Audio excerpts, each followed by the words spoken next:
عبارت ہمارے یہاں سے ہے کہ آسانی قصد الانشاء فی اجراء الصیغۃ، کہ یہاں پہ شروط بیان ہو رہی تھیں عقد کی۔ پہلی شرط جو ہے وہ عربی کی تھی، اگر ممکن ہے عربی بھی پڑھنا۔ دوسری شرط کیا ہے کہ قصد الانشاء، کہ وہ صیغہ جاری کرنے میں انشاء کا جو ہے وہ قصد کرے، یعنی اس کی نیت کیا ہے، انشاء کی ہو۔ دو چیزیں ہمارے پاس، ایک کو ہم انشاء کہتے ہیں، ایک کو ہم اخبار کہتے ہیں۔ تو انکح تو صیغہ کیا ہے، ماضی کا ہے، فعل ماضی کا صیغہ ہے، تو اس میں اصل معنی تو وہی خبر والی ہے، میں نے نکاح کر دیا، یعنی خبر دے رہے ہیں، ٹھیک ہے جی۔ تو لیکن یہاں پہ اس نے خبر کی نیت نہیں کرنی کہ میں یہ خبریں یہاں پہ پڑھ رہا ہوں، خبریں دے رہا ہوں، ٹھیک ہے۔ ہاں، اس نے کیا نیت کرنی ہے کہ میں یہ تعلق ان کا ایجاد کر رہا ہوں، کہ یہ لڑکا لڑکی کا جو ہے نا عقد نکاح والا تعلق، یہ میں ایجاد کرنے کی خاطر۔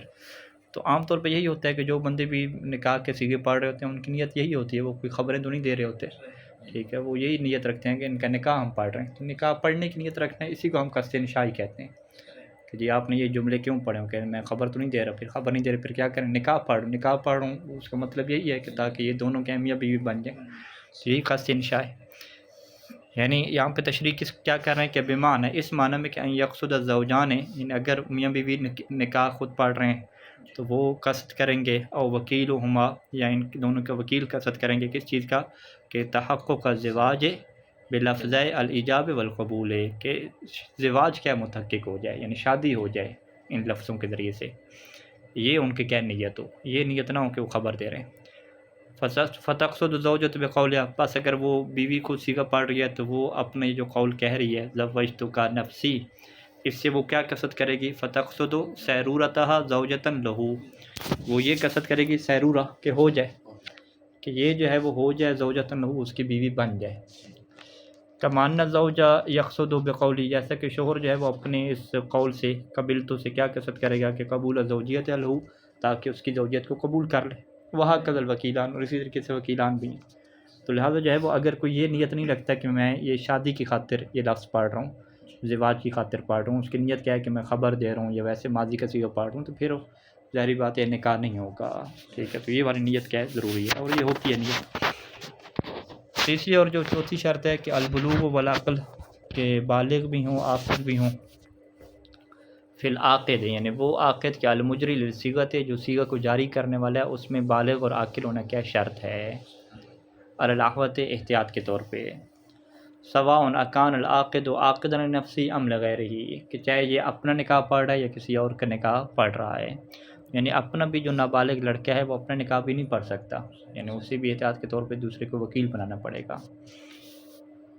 اچھا جی، تعین الزوج والزوجۃ علی وجہ، اور زوج اور زوجہ کی تعین کریں، معین کریں کہ وہ کس کا کس کے ساتھ نکاح پڑھ رہے ہیں، اس طریقے سے معین کریں کہ یمتاز کل منہما عن غیرہ، کہ ان میں سے ہر ایک جدا ہو جائے، ممتاز ہو جائے دوسرے سے۔ کیسے جدا ہو جائے، اسم کے ذریعے سے نام لے لیں، یا کوئی صفت اس کی بیان کر لیں، یا اشارہ کر لیں باقاعدہ۔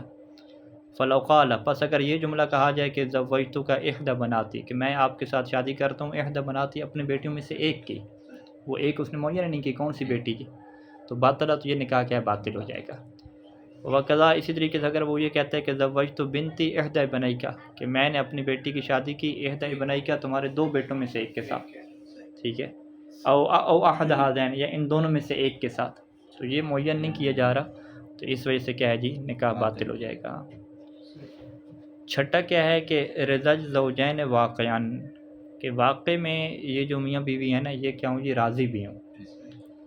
یہاں پہ جو قید لگائی ہے وہ واقعی کی لگائی ہے، یہ کہ حقیقت میں راضی ہوں، یہاں کی بات کیا، ان کے دل کے راضی ہونے کی بات ہے۔ تو اگر ایک خاتون چپ بیٹھی ہے اور پتہ ہے کہ یہ راضی ہے، تو اس کا نکاح بھی کیا ہو جائے گا، یعنی زبان سے بولنا شرط نہیں۔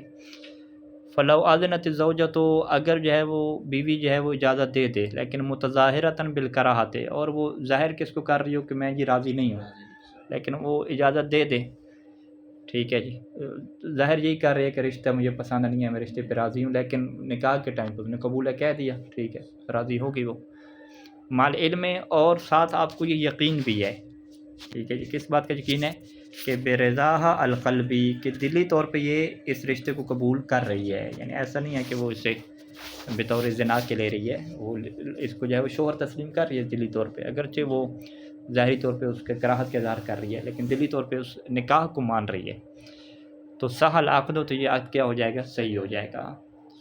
کمانہ اذا علمت کراہت و واقعا، جیسا کہ اگر علم ہو اس بات کا کہ یہ خاتون واقع میں کیا نکاح کو نہیں چاہتی، کراہت یعنی خاتون یہ پسند ہی نہیں کر رہی، چاہ ہی نہیں رہی اس نکاح کو حقیقت میں، وہ ان تظاہرت بالرضا، اگرچہ ظاہری طور پہ کہہ رہی ہے کہ میں راضی ہوں نکاح کے اوپر، لیکن ہمیں پتہ ہے کہ دل سے اس نے اس کو شوہر تسلیم ہی نہیں کیا، ٹھیک ہے، یعنی وہ جو بھی رشتہ رکھے گی وہ زنا والی رکھے گی، ٹھیک ہے، اس طرح کی صورتحال ہے، تو پھر یہ نکاح کیا ہو جائے گا؟ باطل ہو جائے گا۔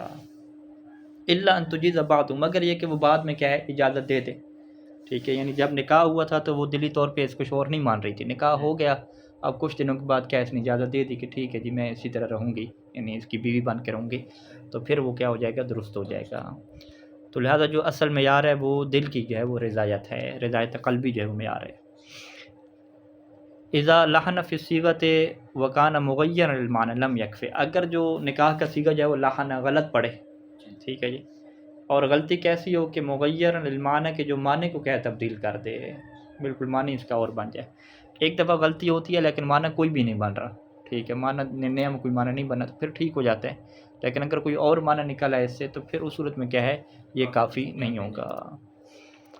اذا کان مجر صیغۃ جاہلا بالعربیۃ، اگر صیغہ کو جاری کرنے والا عربی سے جاہل ہے، یعنی عربی زبان سے نہیں آتی، فإن اجراها علی الوجہ الصحیح، اگر وہ اسے صحیح طریقے سے جاری کرے، وکان عارفا بمعنی الکلمات، اور وہ جو کلمات کو ادا کر رہا ہے اس کا اسے معنی پتہ ہو کہ اس کا مطلب یہ نکاح ہوتا ہے، وقاصدا، اور نیت بھی کیا ہو کہ لتحقق المعنی، کہ یہی جو نکاح والا معنی ہے یہ متحقق ہو جائے، یعنی وہی قصد انشاء بھی ہو جائے، تو صحیح عقد تو یہ عقد صحیح ہو جائے گا، الا باطل، اگر نہ اگر اسے کچھ پتہ ہی نہیں ہے کہ اس نے کیا جملہ کہا ہے، ٹھیک ہے، تو پھر تو ظاہری بات ہے نکاح کیا درست نہیں ہوگا، یعنی اسے پتہ ہو کہ یہ جو میں جملہ کہہ رہا ہوں اس کا مطلب نکاح ہونا ہے، اور اسی کی وہ کیا کرے جی؟ نیت بھی رکھے۔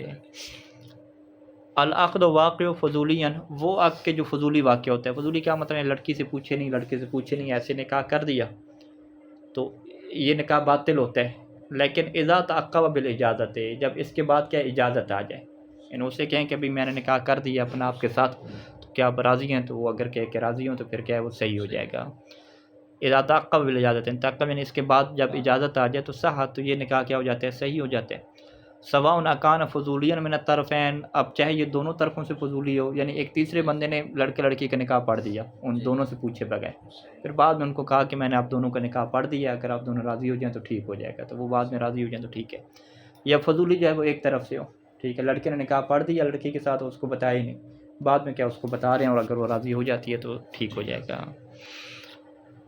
لو اکرہ الزوجان علی العقد، اگر میاں بیوی دونوں کو جو ہے وہ مجبور کیا جائے عقد کے اوپر، ٹھیک ہے جی، اور مجبور کیا گیا، ظاہری بات وہ دل سے راضی نہیں تھے، ثم راضی بعد ذالک، لیکن بعد میں وہ کیا ہوگی جی؟ راضی ہو گئے، واجاز العقد، اور راضی ہونے کے ساتھ ساتھ عقد کی اجازت بھی دے دی، تو پھر کیا ہو جائے گا؟ صحا، تو یہ عقد کیا ہو جائے گا؟ صحیح ہو جائے گا۔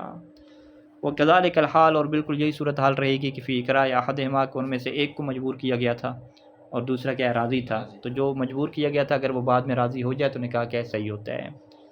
والاولا، اور اولا یہ ہے کہ اعادۃ العقد فی کلتا صورتین، کے دونوں صورتوں میں، چاہے ایک کو مجبور کیا گیا دونوں کو، وہ جو مجبور کر کے نکاح پڑھا گیا تھا اگرچہ بعد میں راضی ہو جائیں تو صحیح ہو جاتا ہے، لیکن بہتر کیا ہے؟ اعادۃ العقد، کہ دوبارہ ایک دفعہ کی عقد پڑھ لیں دونوں کو راضی کر کے، تو یہ کیا ہے؟ اولا ہو جائے گا، بہتر ہو جائے گا۔ الاب والجد من طرف الاب، باپ ہو گیا، اور والجد من طرف الاب، اور دادا ہو گیا، من طرف الاب یعنی دادا، نانا نہیں ہے، ان دونوں کو کیا ہوتی ہے؟ یہ لہم الولایت علی الطفل صغیر، ان دونوں کو ولایت ہے نابالغ بچے پہ، طفل صغیر، ٹھیک ہے، نابالغ بچہ اپنا تو نکاح نہیں کر سکتا تو ان کو ولایت ہے، اسی طریقے سے صغیرہ، ٹھیک ہے، یعنی نابالغ بچی جو چھوٹی ہے، اور اسی طریقے سے والمتصل جنون بالبلوغ، کہ جو پہلے سے ہی کیا پاگل آ رہا ہے، ٹھیک ہے، اس کا جنون بلوغ کے ساتھ متصل ہو گیا، یعنی بلوغ سے پہلے کیا تھا؟ مجنون تھا، تو ان تینوں کے اوپر جی کس کو ولایت ہو جائے گی؟ باپ اور دادا کو، تو ان کو کیا کہا جاتا ہے؟ ولی کہا جاتا ہے، ان کا شرعی ولی۔ فلو زوجہم الولی، تو اگر ان کی زواج جو ہے وہ ولی کر دیتا ہے تو کیا یہ زواج ٹھیک ہو جائے گی؟ کہتے ہیں کہ ٹھیک ہو جائے گی، اور لم یکم لہم خیار فی الفسخ، تو ان کے لیے پھر یہ اختیار نہیں ہوگا کہ اس نکاح کو فسخ کر دیں، یعنی یہ نکاح فضولی نہیں ہوگا، نکاح فضولی میں کیا ہوتا ہے؟ وہ فسخ بھی کر سکتے ہیں، اجازت بھی دے سکتے ہیں، یہ نکاح کیا ہو جائے گا؟ صحیح ہو جائے گا، اور ان کے پاس خیار فی الفسخ نہیں ہوگا کہ وہ اس نکاح کو فسخ کر دیں بعد البلوغ، بالغ ہونے کے بعد، یا افاقہ ہونے کے بعد۔ افاقہ کس کی نسبت سے کہیں گے؟ مجنون کی نسبت سے کہیں گے، یعنی مجنون کیا عقل مند ہو گیا۔ تو یہ جو ہم کہہ رہے ہیں نا کہ ان کے پاس اختیار نہیں ہے نکاح کو ختم کرنے کا، یہ کب کہہ رہے ہیں کہ اذا لم تکن، کہ جب نہ ہو فی ہے اس نکاح میں مفسدۃ لہم، ان کے لیے مفسدہ نہ ہو، کوئی نقصان نہ ہو، ٹھیک ہے۔ تو اگر تو ان کے لیے اس نکاح میں نقصان تھا، کوئی فائدے کی بات نہیں تھی، ٹھیک ہے، تو پھر کیا ہو جائے گا؟ یہ عقد فضولی ہوگا۔ ومع المفسدۃ، اور اگر مفسدہ تھا، یعنی اس نکاح کے اندر کوئی مصلحت نام کی چیز نہیں تھی، سارے کہہ رہے تھے کہ یہ آپ غلط کام کر رہے ہیں، اس میں نقصان ہے، چھوٹے بچوں کا نکاح کر رہے ہیں، یعنی عرفی طور پہ اسے غلط سمجھا جا رہا تھا، تو کان العقد فضولیاً، تو یہ پھر عقد کیا ہو جاتا ہے؟ فضولی ہو جاتا ہے۔ فلا، جس سے وہ پاس یہ صحیح نہیں ہوتا الا مع الاجازت بعد البلوغ اب الافاقۃ، کہ مگر یہ کہ بالغ ہونے کے بعد یہ اجازت دے دیں، یا جو ہے وہ مجنون افاقہ کے بعد کیا اجازت دے دیں۔ یعنی یہی مسئلے ہم سے پوچھے جاتے ہیں کہ جو نابالغ بچی کا جی والد نے نکاح کر دیا تھا، ٹھیک ہے، اب وہ بچی بالغ ہو گئی ہے، تو کیا وہ اپنے نکاح کو ریجیکٹ کر سکتی ہے؟ تو ہم کیا کہتے ہیں کہ جب والد نے نکاح کیا تھا تو اس ٹائم پہ دیکھا جائے گا کہ کیا نکاح میں مفسدہ تھا۔ مفسدہ کیا مطلب؟ کہ عرف میں اس نکاح کو ٹھیک نہیں سمجھا جا رہا تھا، سارے اعتراض کر رہے تھے، تو پھر تو یہ کیا ہو جائے گا؟ نکاح مفسدہ والا ہو جائے گا اور عقد فضولی ہو جائے گا۔ پھر اگر لڑکی بالغ ہونے کے بعد فسخ کرتی ہے تو فسخ ہو جائے گا۔ لیکن اگر عرف والے میں کوئی مفسدہ نہیں تھا، کوئی بھی نہیں کہہ رہا تھا کہ نکاح غلط ہے، سارے کہہ رہے تھے کہ بلکہ کچھ کہہ رہے تھے کہ بہتر ہے کہ آپ نے جی ابھی سے نکاح کر دیا بچے کا، ٹھیک ہے، تو پھر یہ نکاح کیا ہو جائے گا؟ صحیح ہو جائے گا۔ اب لڑکی فسخ نہیں کر سکتی، ابھی ہمیں کیا ضرورت ہوگی نکاح کو ختم کرنے کے لیے؟ طلاق کی کیا ہوگی؟ ضرورت ہوگی۔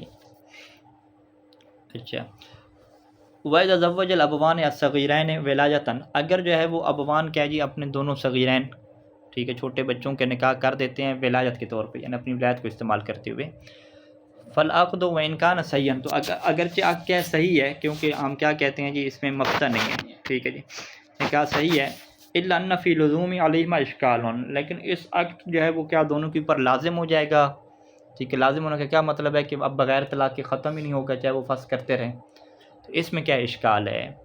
یعنی فائدہ فسخ احدہما او کلاہما، یعنی یہ جو صحیح نکاح ہو جاتا ہے جیسے مفسدہ نہیں ہوتا، اگر یہ ان میں سے ایک فسخ کر دے یا دونوں عقد کے بعد فسخ کر دیں بلوغ اور رشد کے بعد، تو فل احتیاط بالطلاق او العقد الجدید لا تترک، تو یہاں پہ جو ہے وہ طلاق کے ذریعے سے احتیاط یا عقد جدید کے ذریعے سے احتیاط کو ترک نہ کیا جائے۔ یعنی اگر ہم نے اس لڑکی کو کہا کہ بھئی اس نکاح میں کوئی مفسدہ نہیں تھا، آپ نے نکاح کو باقی رکھنا ہے، فسخ آپ نہیں کر سکتی، اس کے باوجود لڑکی نے فسخ کر دیا، تو پھر کیا وہ آگے شادی کر سکتی ہے؟ ہم کہیں گے نہیں، احتیاط کا تقاضا یہ ہے کہ احتیاطاً کیا طلاق لی جائے۔ اچھا، وہ کہے کہ چلیں نکاح فسخ نہیں ہوا تو اب کیا میں دوبارہ اس کے ساتھ رہ سکتی ہوں شوہر کے ساتھ؟ ہم کہیں گے نہیں، احتیاط کا تقاضا یہ ہے کہ اگر رہنا ہے تو نکاح کریں، ٹھیک ہے، اس کے ساتھ رہنا ہے تو نکاح، اور اگر کسی اور کے ساتھ جانا ہے تو طلاق، یعنی بالکل درمیان میں کیا لٹک جائے گی احتیاط کی صورت میں۔ یجب علی البالغۃ الرشیدہ، وہ لڑکی کی جو بالغ ہو گئی ہے، بالغ ہونے کے ساتھ ساتھ کیا ہے؟ رشیدہ بھی ہو گئی ہے، رشیدہ یعنی سمجھدار، اپنے معاملات کو سمجھ سکتی ہے سارے، یعنی یہ نہیں ہے کہ 9-10 سال کی ہے، یعنی آپ کہہ دیں 15-20 سال 25 سال کی ہو گئی ہے خاتون، ٹھیک ہے۔ اور تیسری کیا ہے جی؟ البکر، وہ باکرہ بھی ہے، یعنی اس کی پہلے کسی جگہ پہ نکاح نہیں ہوا، باکرہ ہے ابھی تک، تو اس کے اوپر کیا واجب ہوتا ہے کہ ان تستأذن اباہا او الجد من طرف الاب، کہ اس کے لیے ضروری ہے کہ اپنے والد سے اجازت لے، یا جو ہے وہ جد من طرف الاب، دادے سے اجازت لے، فی تزویجہا، اپنی شادی میں، اور یہ اجازت لینا کیا ہے؟ علی الاحوط، احتیاط واجب کے طور پہ اس کے لیے ضروری ہے۔ ولا تشترط اجازت الام، ماں کی اجازت بھی شرط نہیں ہوتی، والاخ، بھائی کی اجازت بھی شرط نہیں ہوتی، وغیرہ ما من الاقارب، اور اس کے علاوہ جتنے رشتہ دار ہیں ان کی اجازت بھی شرط نہیں ہوتی، بس باپ یا دادا میں سے کوئی ایک اجازت دے دے تو یہ کیا درست ہو جاتے ہیں۔ یصح تزویج البالغۃ رشیدۃ البکر من غیر استئذان من ابیہا او جدہا اذا، کہتے ہیں کہ صحیح ہے کہ بالغہ رشیدہ اور جو باکرہ ہے یہ شادی کر لے، کیسے شادی کرے جی؟ من غیر استئذان، اس نے اجازت ہی نہیں لی، اپنے والد یا دادا سے اجازت نہیں لی، تو یہ شادی درست ہو جاتی ہے، لیکن کب؟ اذا کے ساتھ۔ اذا کب صحیح ہو جائے گی؟ کہ اذا تعقب بالاجازت من احدہما، کہ جب بعد میں اجازت آ جائے، من احدہما یعنی باپ یا دادا میں سے کسی ایک کی طرف، یعنی اگر اس نے نکاح کر لیا تو اب ہم کیا کہیں گے کہ نکاح فضولی ہو جائے گا، اس نکاح کا صحیح ہونا موقوف ہے کہ باپ یا دادا بعد میں اجازت دیں، تو جب تک باپ یا دادا اجازت نہیں دیں گے ان کا نکاح فضولی رہے گا، صحیح نہیں رہے گا، ٹھیک ہے۔ تو اسے کیا کہتے ہیں کہ یہ اجازت لینا نکاح کے صحیح ہونے کی شرط ہے، یہ نہیں ہے کہ فقط یہ حکم تکلیفی ہے کہ یہ گناہ گار ہوگی اور نکاح ٹھیک ہو جائے گا، نہیں، نکاح ہی باطل ہوگا اس کا جب تک کوئی اجازت نہ دے۔ اور یہاں پہ ایک اور مسئلہ بھی آ گیا ہے کہ کتاب فسق میں کہ اگر والد یا دادا ایک دفعہ انکار کر دیتے ہیں، رد کر دیتے ہیں، تو رد کے بعد پھر اجازت کی کوئی حیثیت نہیں ہوتی، پھر دوبارہ نکاح کرنا ہوتا ہے. ٹھیک ہے، یہ جو کہہ رہے ہیں نا کہ اجازت آ جائے والد یا دادا کی طرف سے، یہ کیا ہے؟ رد کیے بغیر. اگر ایک دفعہ انکار کر دیا، ان والد کا میں نہیں مانتا اس شادی کو جی. ٹھیک ہے، کورٹ میرج کی لڑکی نے، والد نے کہہ دیا نہیں مانتا. اب نہ ماننے کے بعد اس کو تھوڑی منت سماجھ کر کے راضی کر لیا تو وہ نکاح ٹھیک نہیں ہوگا. اب دوبارہ سے کیا کرنا ہوگا؟ نکاح کرنا ہوگا. ہاں اگر اس نے کوئی جملہ نہیں کہا، چپ رہا ہے، ٹھیک ہے، پھر اس نے اجازت دے دی ہے، تو پھر یہ نکاح کیا ہو جائے گا؟ درست ہو جائے گا. لا يعتبر اذن الاب والجد اذا كان البنت سیبا. سیب کس کے مقابلے میں؟ باکرہ کے مقابلے میں. ٹھیک ہے، غیر باکرہ. کہتے ہیں کہ باپ اور دادے کی اجازت معتبر نہیں ہوتی، ضروری نہیں ہوتی اگر لڑکی کیا ہو جی؟ سیب ہو. ٹھیک ہے، یہ باکرہ نہ ہو، یعنی پہلے سے شادی شدہ ہو، پھر کیا طلاق یافتہ ہے یا بیوہ. ٹھیک ہے. وَكَذَلِكَ إِذَا كَانَتْ بِكْرًا. اور اسی طریقے سے کیا ہے؟ باپ یا دادا کی اجازت شرط نہیں ہوتی اِذَا كَانَتْ بِكْرًا، کہ وہ ہے تو لڑکی کیا باکرہ، لیکن وَلَمْ تَتَمَكَّنْ مِنْ اسْتِئْذَانِهِمَا، کہ اس کے لیے جو ہے وہ کیا ہے؟ ممکن نہیں ہے کہ اپنے والد یا دادا سے اجازت لے. ٹھیک ہے، یعنی آپ کیا کہیں کہ ممکن نہیں ہے کہ اجازت لینا، اس کی وجہ بھی بیان کر رہے ہیں. وجہ کیا ہے کہ لِغَيَابِهِمَا، کیونکہ باپ دادا ہیں ہی نہیں. ٹھیک ہے، یا تو وہ فوت ہو چکے ہیں یا ہیں لیکن ان تک رسائی ممکن نہیں ہے، نہ میسج کچھ بھی نہیں ہو سکتا. اور نحو ذالک، یا ہیں تو حاضر لیکن ان سے اجازت لینا ممکن کیوں نہیں ہے؟ کیونکہ وہ فرض کریں کہ مجنون ہے. ٹھیک ہے، مجنون ہو چکے ہیں، تو مجنون سے اجازت کیسے لیں؟ ٹھیک ہے، یا جو ہے وہ قوموں میں ہیں فرض کریں. ٹھیک ہے، ما حاجت التزویج، جب کہ اس لڑکی کو کیا ہے؟ شادی کی ضرورت بھی ہے، اس کی عمر نکلی جا رہی ہے، شادی کی ضرورت بھی ہے، اور ادھر سے کیا ہے؟ والد یا دادا سے اجازت لینا ممکن بھی نہیں ہے. تو پھر جو ہے وہ اس صورت میں دادا یا جو والد کی اجازت ہے اس کی شرط ختم ہو جائے گی. لو زوج الاب او الجد صغیرا، اگر والد یا دادا صغیر کی شادی کر دیتے ہیں تو فإن كان له مال حين العقد، تو اگر جو ہے وہ عقد کے دوران اس بچے کا کوئی مال ہے، کوئی پیسہ وغیرہ بچے کا پڑا ہوا ہے، تو كان المہر علیہ، تو پھر تو مہر کس کے اوپر آئے گا؟ بچے کے اوپر آ جائے گا. وإلا، اگر بچے کا کوئی پیسہ بھی نہیں ہے تو كان المہر علی، تو مہر اس کے اوپر آئے گا کہ من زوجہ، کہ جو اس بچے کی شادی کر رہا ہے، یعنی وہی باپ یا دادا کے اوپر آ جائے گا. العیوب الموجبۃ للخیار الفسخ، وہ عیب کے جو سبب بنتے ہیں کہ یہاں پہ نکاح میں کیا ملتا ہے؟ خیار فسخ ملتا ہے. یعنی ویسے تو نکاح میں کیا ہے؟ فسخ نام کی چیز نہیں ہوتی، نکاح میں کیا ہوتا ہے؟ طلاق ہوتی ہے، لیکن فسخ کی یہاں پہ بھی تصور موجود ہے.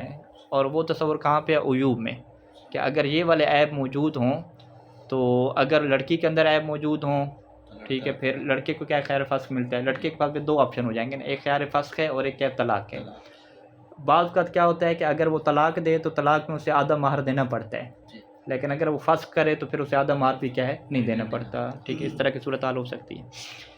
اچھا، اذا علم الزوج بعد العقد، ابھی بیان کر رہے ہیں کہ شوہر کو پتہ چلا عقد کے بعد کہ بوجود احد العیوب السبع الآتیہ فی الزوجۃ، کہ آنے والے 7 عیوب میں سے ایک عیب کیا ہے؟ اس خاتون کے اندر موجود ہے. تو کان لہ الفسخ، تو یہاں پہ شوہر کو یہ اختیار ملے گا کہ وہ نکاح کو فسخ کر سکتا ہے، من دون طلاق، طلاق دینے کی ضرورت نہیں ہے، وہ نکاح کو فسخ کر سکتا ہے. الجنون، ٹھیک ہے، بیوی کیا تھی؟ مجنون تھی، نکاح کے بعد پتہ چلا. الجزام اور البرس، جزام بھی ایک بیماری ہے جس میں جسم کے اعضاء سکڑ جاتے ہیں، اور برس بھی ایک بیماری ہے جس میں جسم پہ کیا سفید دبے پڑ جاتے ہیں. ٹھیک ہے. اور الاعما، یعنی وہ نابینا. الاقعاد، اقعاد کیا ہے؟ زمین گیر، یعنی کہ جو چل نہیں سکتی، ویل چیئر پہ، زمین پہ بیٹھنے والی، اپاہج جو ہے، اپاہج. ومنہ، اور اسی اقعاد میں سے ایک العرج، وہ لنگڑا پن کے البین، جو واضح ہو. ٹھیک ہے، یعنی لنگڑا کے چلتی ہے واضح طور پہ. چھٹی کیا ہے؟ الافضاء. افضاء کی کیا تعریف ہے؟ کہ ہوا اتحاد مخرج البول او الغائط ما مخرج الحیض، کہ مخرج یعنی سوراخ خارج ہونے کی جگہ، کہ پیشاب اور پخانے کا جو سوراخ ہے وہ ایک ہو جائے، کس کے ساتھ؟ ما مخرج الحیض، حیض کے سوراخ کے ساتھ، یعنی ایک ہی بن جائے. ساتواں کیا؟ العفل. عفل کیسے کہتے ہیں؟ وہو اللحم، وہ گوشت ہے کہ یمبو تو پھر رحم، کہ جو اس کے رحم کے اندر اگا ہوا ہے، اور یمنع من الوطء، اور وہ جماع سے کیا مانے ہے. یہ 7 ہو جائیں گی. یجوز للزوجۃ، اب آ جائیں جی زوجہ کے لیے کب فسخ کا اختیار ہے، کہ شوہر کے اندر کون سے عیب ہوں. کہتے ہیں کہ زوجہ کے لیے اختیار ہے کہ فسخ العقد، کہ وہ عقد نکاح کو فاسق کر دے، اذا کان الزوج مجنونا، جب شوہر کیا ہو؟ مجنون ہو. او مجبوباً، یا شوہر کیا؟ مجبوب. مجبوب کے معنی کیا ہے؟ مقطوع ذکر، کہ اس کا جو ذکر ہے آلہ جو ہے وہ کٹا ہوا ہو، او مصابن بالعنن، یا اسے انن کی بیماری ہو، مصاب بالعنن، ٹھیک ہے۔ انن کسے کہتے ہیں کہ المانع عن العلاج، کہ جو مانع ہوتا ہے علاج، علاج کیا ہے؟ انتشار عضو، یعنی عضو کا کھڑا ہونا، اس چیز سے کیا وہ مانع ہے، ٹھیک ہے، یعنی جب وہ انتشار نہیں ہوگا اس کے اندر تو وہ پھر جماع ہی نہیں کر سکتا۔ تو انن کیا ہے؟ نامردگی کو آپ کہہ سکتے ہیں، نامردگی کے معنی میں۔ اچھا 3 ہو گئے نا، مجنون ہو گیا، مقطوع ذکر ہو گیا، اور نامردگی ہوگی۔ غیر ان الجنون، لیکن جو جنون ہے یختلف عن الامرین الاخیرین، یہ جو دوسرے 2 ہیں نا وہ کٹنے سے اور نامردگی سے، ان سے کیا مختلف ہے؟ کس بات میں مختلف ہے؟ کہ فی ان جنون الزوج یسوغ للمرأة الفسخ، کہ یہ جو شوہر کا پاگل ہونا ہے نا، یہ خاتون کو لیے مجوز بنتا ہے، جائز قرار دیتا ہے نکاح کو فسخ کرنے کا، سواء اکان سابقا علی العقد، چاہے یہ نکاح سے پہلے ہو، ٹھیک ہے جی، والزوجۃ لا تعلم بھی، اور زوجہ کو پتہ ہی نہ ہو کہ یہ مجنون ہے اور بعد میں پتہ چلے، امکان حادثا بعدہ، یا یہ جو جنون ہے نا یہ نکاح کے بعد ہی پیدا ہوا ہو، پہلے ٹھیک تھا بعد میں کیا پاگل ہو گیا، او بعد العقد والوطمان، یا جو ہے وہ عقد اور جماع کے بعد ایسا ہوا، یعنی اولاد ہوگی، بچے ہو گئے، بعد میں کیا پاگل ہو گیا۔ تو جب بھی شوہر پاگل ہو جائے گا خاتون کے پاس یہ اختیار ہے کہ نکاح کو کیا فسخ کر دے۔ تو لہٰذا جنون میں کیا ہے ایسی تفصیل نہیں ہوتی کہ پہلے پاگل ہو بعد میں ہو، جب بھی کیا پاگل ہو جائے تو بیوی کے پاس یہ اختیار ہے، یعنی پھر طلاق لینے کی ضرورت بھی اسے نہیں ہوتی۔ وہ امل عنن، یہاں تک عنن کا تعلق ہے، اور اسی طریقے سے جب بھی ہو گیا تو اس میں کہتے ہیں کہ فلا یجوز بالفسخ اذا حدث بعد الوطء، اگر یہ بعد میں نامردگی پیدا ہوئی ہے، یعنی پھر فسخ کرنا جائز نہیں ہوتا، اذا حدث بعد الوطء، اگر یہ کب پیدا ہوا انن جی؟ نکاح کے بعد نہیں بلکہ جماع کے بعد، یعنی نکاح ہو گیا، جماع وغیرہ بھی ہو گیا، اس کے بعد کیا ہے وہ نامرد ہو گیا، تو پھر خاتون کیا فسخ نہیں کر سکے گی۔ وَكَذَلِكَ الْجَبُّ، اسی طریقے سے جب بھی ہو جائے گا، لیکن یعنی آلہ کب کٹا ہے؟ بعد الوطء، جماع وغیرہ ہو گیا تھا، تو اس میں کیا ہے پھر فسخ کا اختیار نہیں ہوتا۔ وَإِنْ كَانَ الْأَوْلَىٰ حِينَئِذٍ لِلزَّوْجِ، اگرچہ یہاں پہ شوہر کے لیے بہتر کیا ہے کہ ان یطلقها، کہ وہ اسے طلاق دے دے، کب؟ اذا فسقت، کہ اگر وہ نکاح کو فسخ کر دے، یعنی وہ اگر نکاح کو فسخ کر دیتی ہے، اگرچہ فسخ نہیں ہوگا لیکن شوہر کے لیے بہتر کیا ہے کہ پھر وہ رہنا نہیں چاہتی تو اسے کیا طلاق دے دے۔ یجوز للمرأة، خاتون کے لیے جائز ہوتا ہے کہ ان تفسخ العقد، کہ وہ عقد کو فسخ کر دے، ایک اور صورت میں بھی کہ اذا کان الرجل خصیا، کہ جب شوہر کیا ہو جی؟ خصی ہو۔ خصی میں یہ نہیں ہے کہ جماع نہیں کر سکتا، خصی کی خاص تعریف ہے۔ خصا کسے کہتے ہیں کہ وہ سل الانثیین اور رجزہما، سل کیا ہے؟ نکل جانا، انثیین یعنی جو خصیتین ہیں اس کے، وہ جو انڈے ہیں وہ اس کے نکل چکے ہوں، اور رجزہما یا وہ کیا ہے؟ پسے ہوئے ہوں، بالکل کیا ہے انڈوں کی شکل میں ہوں ہی نہیں، ٹھیک ہے۔ تو یہ ایک ایسا عیب ہے کہ جس میں خاتون کو اختیار ملتا ہے کہ نکاح کو کیا کیجیے؟ فسخ کرے۔ وہ تفسخ بہ المرأۃ، اور اس خصی ہونے کی صورت میں خاتون کیا ہے؟ اس خصا کے سبب سے، وہ تفسخ بہ یعنی بسبب الخصا، اس خصا کے سبب سے خاتون کیا کرے گی جی؟ فسخ کرے گی نکاح کو، لیکن کب؟ ما سبقہ علی العقد، کہ جب ایک خصا عقد سے پہلے ہو، ٹھیک ہے، عقد سے پہلے سے اس کا یہ مسئلہ ہو، وہ تدلیس علیہ، اور خاتون کو دھوکہ دیا گیا، اسے نہ بتایا گیا ہو، یہ عیب۔ لیکن وما عدم تدلیس ہے، لیکن اگر عدم تدلیس ہو، یعنی پہلے سے اسے بتا دیا گیا کہ یہ جو ہے وہ مشکل ہے، تو پھر کہتے ہیں کہ لا یترک الاحتیاط، پھر احتیاط کو کیا ترک نہ کیا جائے، یعنی احتیاط واجب کے طور پر پھر یہ فسخ نہیں کر سکتی، اور اگر یہ فسخ کر دیتی ہے تو پھر احتیاط واجب کیا ہے کہ طلاق کا صیغہ بھی کیا جاری کیا جائے، ٹھیک ہے۔ چلیں یہ کافی ہے، اللہم صلی علی محمد۔